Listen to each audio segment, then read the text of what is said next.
Il fera ses adieux à cet office qu'il aime tant le vendredi 18 décembre 2020, après avoir présenté son tout dernier JT.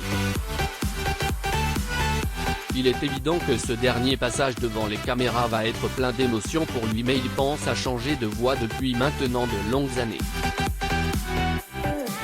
En effet, lors de son passage dans 7 à 8 le dimanche 13 décembre, le présentateur a révélé qu'il aurait pu disparaître du petit écran depuis maintenant 4 ans et a expliqué pourquoi. Le présentateur est aussi revenu sur son avenir au sein de TF1 et sur ses appréhensions face à ce nouveau chemin. Ses peurs et ses doutes. Une page se tourne dans la vie de Jean-Pierre Pernaut.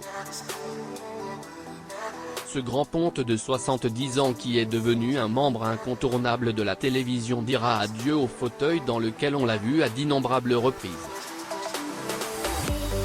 Cela ne veut cependant pas dire qu'il deviendra inactif, loin de là, comme il l'a expliqué lors de son passage dans 7 à 8, je continue à travailler sur TF1 avec une plateforme numérique.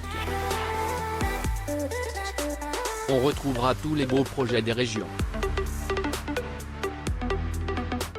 Je change juste de rythme pour m'occuper de la nouvelle plateforme numérique de TF1 et aller à la rencontre des Français, sur LCI, à partir du 9 janvier 2021, dans mon émission, intitulée Jean-Pierre et vous. Il a cependant quelques craintes concernant ses adieux au public et de ses fans qui redoutent aussi cette séparation certes temporaire.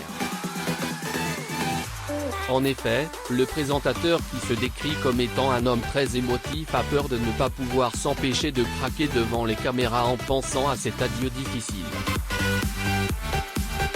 Il aurait pu arrêter plus tôt lors de son passage dans l'émission 7 à 8. Il a aussi fait d'autres révélations, parlant du fait qu'il envisageait déjà de dire adieu au JT depuis quelques années mais qu'il avait décidé de rester pour une personne en particulier.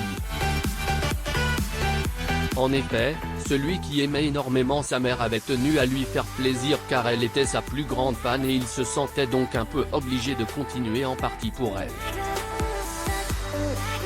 Il déclare : « J'ai toujours respecté mes parents. Ce sont eux qui m'ont donné plein de valeurs. Ma mère qui est décédée à l'âge de 102 ans il y a 4 ans était ma téléspectatrice préférée, j'ai toujours pensé à elle. Sa mère voulait en effet qu'il continue ce métier et il est persuadé qu'elle n'aurait jamais compris qu'il décide d'arrêter. Tant qu'elle était en vie, il se sentait donc le devoir de continuer. » Termine en disant : « Elle est partie il y a 4 ans et j'ai tenu 4 ans de plus. C'est pas mal. » Des confidences très touchantes qui donnent une dimension tout autre au JT de ce vendredi 18 décembre 2020.